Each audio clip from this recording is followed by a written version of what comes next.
go.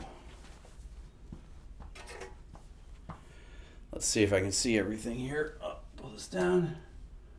What's up, everyone? What's happening? It's a little impromptu live stream today. I'm coming to you from the control room here, or the board room, in front of the whiteboard. We haven't done one of these in a long time. For you new subscribers here, whiteboard lessons used to be very common. They haven't been common as of late, but they're going to be common again, okay?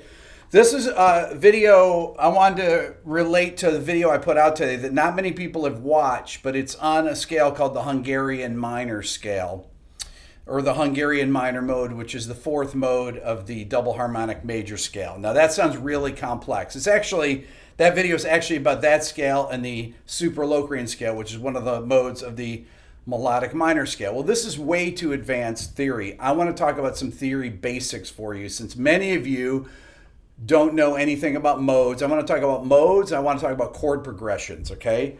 I've got my Beato book here. I'm putting everything on sale, 25% off. You know that I do these sales on live streams. I don't do the 25% off very often. It only comes in a PDF. I printed my own copy here. It's 461 pages, but it has all the theory that you need for this channel. The code is RB101, like we're going to school, 101, Rick Beato 101, okay? So, first thing I want to talk about, related to my video earlier, for those of you that haven't seen the video that I put out, it's about a 9-minute video or so, and there's a demonstration piece in it. I've done 2 videos recently that have demonstration pieces at the end. If you're bored at the beginning and just want to go to the end to hear what these things sound like, I put in the video, I show you what scales are being used for the composition, and when they change, I will denote the new scale. Okay, these are modal scales. A mode is just a subset of a broader scale or a parent scale. These are the modes of the major scale. So if you think about it this way, the major scale has 7 notes, and there are 7 modes. One mode goes with each note of the scale. If you have a C major scale, the first mode is C Ionian, which is actually the same thing as C major. Ionian and major are the same thing, okay? Dorian is built off the second scale degree. So D, so it'd be D Phrygian, D Dorian, E Phrygian, F Lydian, G Mixolydian, A Aeolian, and B Locrian. So each note of the scale has its own mode. So depending on what key you're in, this will always follow the same sequence. It's always Ionian, Dorian, Phrygian, Lydian, Mixolydian, Aeolian, Locrian. This is all in my book. It has very convenient charts. It'll tell you what notes are in each key. But I want to talk about some specific things here related to composing and how I use these modes in the videos. I talk about it a little bit at the beginning of the video, but I don't do explainers in every video. If I did, my videos would be 40 minutes long, all of them, even though some are. Okay, what differentiates one mode from the next is the series of half steps and whole steps, okay? Now you'll notice these some have flats, some have sharps in front of them. So what this is, you'll notice the major scale, or the Ionian mode, has nothing on it. So to get any of these modes, this is what you have to do. These are the notes that are altered from a major scale to get these notes. For example, Dorian has a flat third and a flat 7. Phrygian has flat 2, flat 3, flat 6, flat 7. You got 4 flats. Lydian has a sharp 4 only. So Lydian is a major scale with a sharp 4. Mixolydian is a major scale with a flat 7. Okay, use that in blues, things like that. Aeolian is also known as the natural minor scale. Okay, and I see people I see Mike, thank you very much for that super chat, Mike. Really appreciate it. Aeolian has a flat third, flat 6, flat 7. Okay, that's your natural minor sound. And Locrian has flat 2, flat 3, flat 5, flat 6, flat 7. So almost everything's flat in that, except for the 4th scale degree. Okay, now, these things are important where the half steps are. So if you really think about this, 7, there's really 8 where the octave is. So imagine an 8 goes all the way down here. So between 7 and 8 is a half step. Okay, so that's kind of an important thing there. And then between 3 and 4 here is a half step. All the rest of them are whole steps between those. In Dorian, between 2 and 3 is a half step, and between 6 and 7 is a half step. Okay? Phrygian, between 1 and 2 is a half step. This is where you get your metal. When you hear metal bands, they play a lot of dum dum dum, like in gent, things like that. First fret to open, first open, first open. That's where that metal sounds come from, is that flat 2. That flat 2 really pushes towards the tonic. So you have one there, and then you have one between the 5 and the flat 6. Lydian has the half step between the sharp 4 and 5, and between the 7 and the octave again. Okay, so there's a half step right there. Mixolydian has a half step between 3 and 4, and then it has a half step between 6 and the flat 7. Okay. Aeolian between 2 and 3, and between 5 and 6. Okay, these are where you get your characteristic sounds, or what I call modal sounds. Thank you. Is that Johnny? I can't read that very well. Jonty? I don't have my glasses on. Sorry about that. I'll look in a minute here. Locrian, once again, that has that flat 2 sound. Okay? It also has this half step between the 4 and the flat 5. Everything else, once again, are whole steps. You notice that none of them, they're all in different places. You see that? Woo! You see that line that goes like that? It's pretty interesting, right? Kind of cool. Okay. These give you the characteristic sounds of these modes. Now, I'm going to demonstrate, for example, so that you can hear what they sound like. Because modes and chord progressions are basically the two things that you really, and key centers, what you have to know in order to know basics of music theory, okay? Key centers, meaning what chords are major, minor, or diminished, or augmented, so forth, are in a key. But let's say we take a major scale like C here, okay? So I'm going to take a C major scale and play it. So I'm going to play the C Ionian scale, which is C major. So that's 1, 2, 3, 4, 5, 6, 7, 8. Now, to make it a Dorian scale, I'd have to flat the 3rd, and then I have to flat the 7. There's a flat 7. So I just made C Dorian, okay? If I want to make it C Phrygian, I have to flat the 2, flat the 3, then 4, 5, flat 6, flat 7. Make it Lydian, I have to raise the 4th. To make it Mixolydian, I flat the 7th. You use that like on a C7 chord. That note, you can see it right in that chord. And Locrian, you flat the 2, flat 3, flat 5, flat 6, flat 7. It could be like this. Locrian goes with chords like that. Okay? Now, these are modal scales. When I am composing something and I'm doing a, let's say, an Aeolian chord voicing or something. An Aeolian, let's say A Aeolian might be something like this.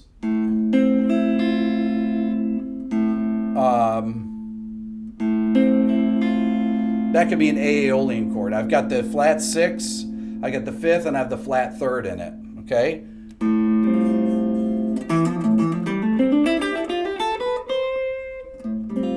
That's an Aeolian sound. I love that. It's a beautiful sound. Or more like this. Okay, this is more like a modern sound.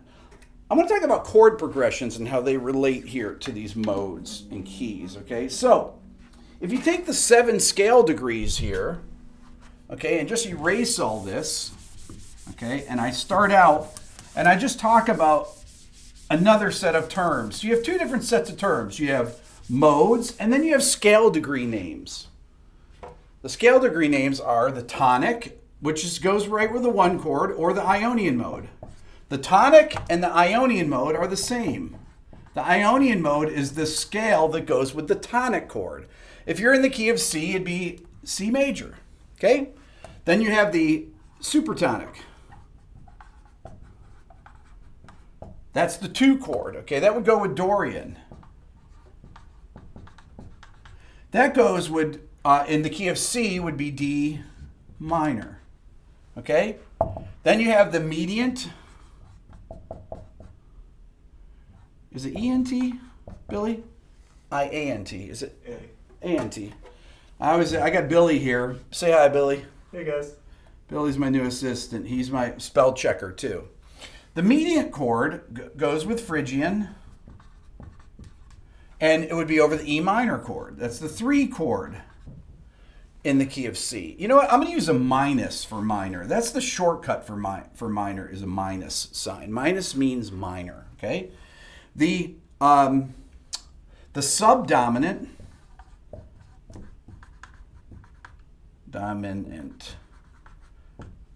would be Lydian. That would be F major in the key of C. We're all in the key of C right now. Then we have the dominant chord. You guys have heard that, right? Dominant. That would be Mixolydian. I'll abbreviate it like that. It goes G major or G7, right? Then you have the submediant.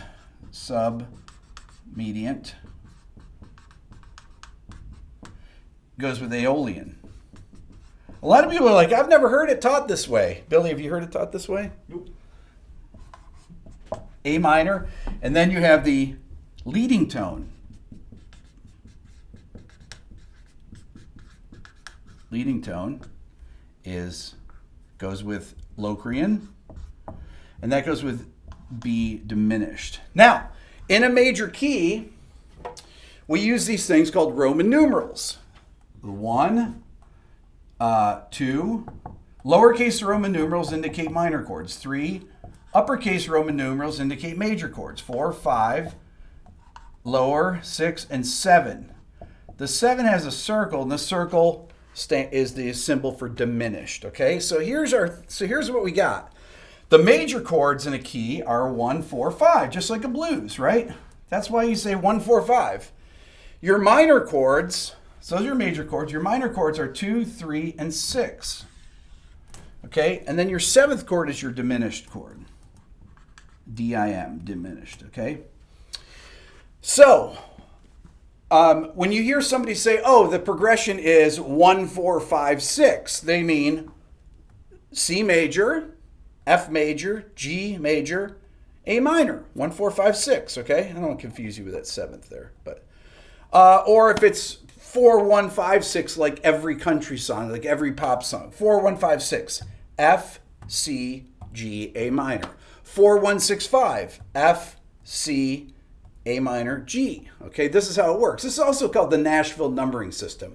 It's all the same. This is how music theory has been taught forever. Very simple. So these are the chords that are found in a major key. Okay? And these are the modes that correspond with each of those, meaning that if I'm playing in the key of C and I want to play over an F major chord, really I'm playing F Lydian, even though I can just play all the notes of C major and it'll sound fine. But really, you're playing F Lydian when the F chord's happening, okay? Or you're playing E Phrygian if E minor is going on, okay? So this is how these things are related. These are scale degrees, modes, and those are your chords that are built on the scale degrees. So scale degrees, modes, Roman numerals. Those 3 things are related. If you only know this chart, that's it, this one chart, and you memorize 1, 4, and 5 are major, 2, 3, and 6 are minor, and 7's diminished, you got it. Okay, that's 50% of it. Then you have to know what notes are sharp and flat in each key. You have to know your circle of fifths or your key signatures. That's the other thing to learn, okay? That's the other last basic. Now, if I look in the Beato book, by the way, this is on sale. Everything in my store is 25% off, and the code is RB101. You enter it when you buy it. But if I go to here and I just look it up, and I go to the major scale, where it says major scale. Think of this as just a reference book here. This is a major scale. It says right there. And it shows you the chords in the key of C, for example. Whoops. Let me see here. Like that. There we go. Okay, so it lists them for you, the triads. 1, 4, and 5 are major, 2, 3, and 6 are minor, and 7 is diminished. Okay. Next thing we have to do is figure out key signatures. That's the other thing that is confusing to people, like what notes are in each key, because none of this means anything if you don't know your keys. Keys are things that used to annoy you when you took piano lessons that you hated to practice for, okay? 1 sharp is G major, 2 sharp is D major, that kind of stuff. Those are key signatures. That tells you what notes are in each key. What do you need to know for that? Well, you need to know the circle of fifths, okay? I'm going to erase this. We're going to talk about this. This is really the basics of music theory here. There's nothing more basic than this stuff. Now, the circle of fifths, I'm going to draw a circle. Not bad. And I'm going to make it like a clock, okay? I'm going to divide it into fourths like that. Then I'm going to put 2 little hash marks between each one, and that's going to give me 12. Okay? Now, at the top, I put C major. At the bottom, I put F sharp major or G flat. Now, this is going in a sharp direction. That's going in a flat direction. The keys go like this. They go in fifths. C, G, D, A, E, B. We already have F sharp. And then we go D flat, A flat, E flat, B flat, F. Now, there are 0 sharps and flats in the key of C. That's why we used to call it college key, because it's easy. G has 1 sharp, D has 2 sharps, A has 3 sharps, E has 4 sharps, B has 5 sharps. F sharp major and G or G flat major has either 6 sharps or 6 flats. D flat major has 5 flats, 4 flats, 3 flats, 2 flats, 1 flat. Okay, now you say, well, what note's flatted or what notes are sharped in there? Well, sharps and flats always go in a particular order, okay? There's an order of sharps and an order of flats. How do you learn this stuff? Unfortunately, you have to memorize it, or you look in the Beato book and it'll tell you, but eventually you're going to memorize it anyways, because this is stuff that you should know. These are basics. Little kids know these things, actually. Okay, so the order of sharps goes like this: F sharp, C sharp, G sharp, D sharp, A sharp, E sharp, B sharp. Sorry about the moving of the board there. Okay, that's the order of sharps. They always move in here. So if a key has 1 sharp, it's going to be F sharp. If it has 2 sharp, it's going to be F sharp, C sharp. If it has 5, it's going to be the first 5. 1, 2, 3, 4, 5. So those 5, okay? If you want to number them, you can. 1, 2, 3, 4, 5, 6, 7, okay? Now there's an order of flats too. Now what's interesting is that the order of flats is the exact opposite. If you just go in reverse order, it's the same one. So it starts with bead, B-E-A-D. Like almost like Beato, but the B-E-A is the same. B flat, E flat, A flat, E flat, okay? B flat, E flat, A flat. Wait, hold on. F, C, G, D, A, E, B. I did it right. B, E, A, D.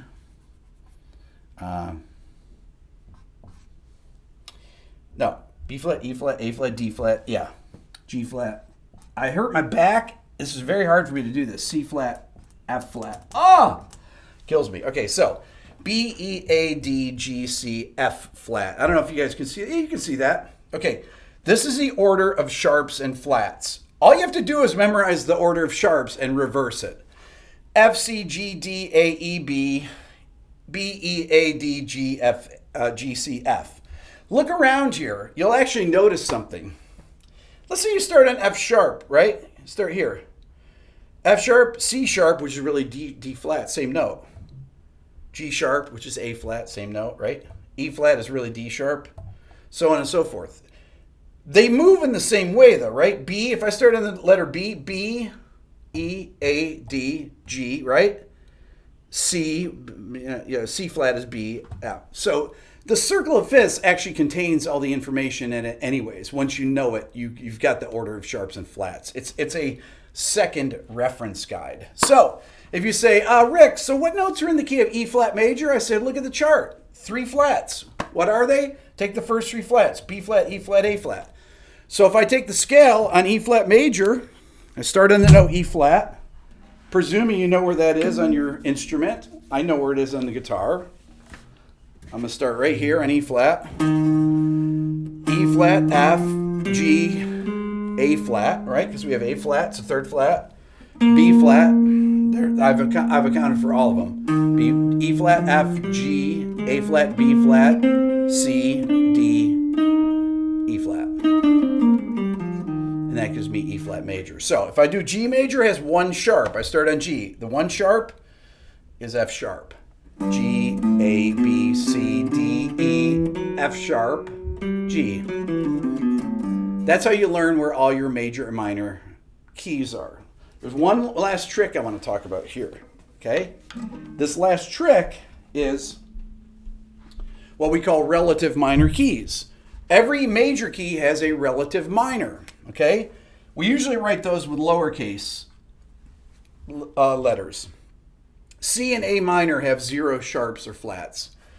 G and E minor are what we call major and relative minor, okay? My video today that I talked about the Hungarian major scale, I talked about parallel major and minor. It's something different. But I still want you to watch that video because I think it's very cool. And you might go, that's really interesting sounding. D and B minor are the same, have the same notes. A and C sharp, A and F sharp minor are the same. You know what's weird is I forget how to write lowercase letters because I never do it. So I only write capital letters. C sharp, B and D sharp. Boy, that's really hard. It's hard for my brain to do that. Do you know? Isn't that strange? Wait, I'm sorry. B and G sharp. I'm sorry, I screwed up. F sharp and D sharp. G flat and E flat minor. Those are the same. Okay. And then D flat and B flat minor, A flat and F minor, E flat and C minor, B flat and G minor, F and D minor. Okay? So I'm sorry to crowd all that. All this is in the Beato book. You buy the book, you got all the stuff, you open to the page digitally on your PDF, or you print the book at Kinko's or whatever and you bind it and you open to the book. These are the things to know. So what do you need to know? You got to know what sharps and flats are in every key. You have to know what each scale degree is, what they're called, and whether it's major or minor or diminished, the chords that are built on those. And you have to know which modes correspond to each scale degree name. Tonic and Ionian, supertonic and Dorian, mediant and Phrygian, subdominant and Lydian, dominant and Mixolydian, submediant and Aeolian, leading tone and Locrian. Sorry I said I tried to get through that without any uhs. Those are the basics of music theory right there. That's it. That's pretty much most of the basics. Everything else is window dressing. Does that mean you shouldn't know anything else? No, but you have to know this. These are just prerequisites. And as a YouTuber, I don't want to spend time explaining. Some people are like, oh, Rick talks, his stuff is way too complex and blah, blah, blah. It's like, I don't want to explain things to people, first of all, that already know it, that are watching it. And you don't want to keep going over the same stuff because it's boring. And, you know, you want to keep it to a certain level to where people that you can move along with this stuff. And my videos are much more interesting if you actually understand a little bit. You don't have to understand everything I'm talking about. Use your ear and listen to the sounds. If you like the sounds, that's actually the most important thing. Okay, because ultimately, none of this theory means anything if you can't make some good sounding music. Any questions, you can write in the comments section. Billy, is there anything I needed to say about this at all? The discount code, once again, is RB101, just like the 101 basics of music. Thank you to the people that did Super Chat here. I encourage you to watch the video that I did. I've got some other videos. I have a What Makes This Song Great coming out tomorrow. I know I did the band Failure the other day. Not many people know Failure. I wouldn't say that the video was a failure. Just kidding. People were like, failure? Did something fail in What Makes This Song Great? No, there is a band called Failure. They were a great band. They're still together. Thank you so much for watching. I appreciate it so much. And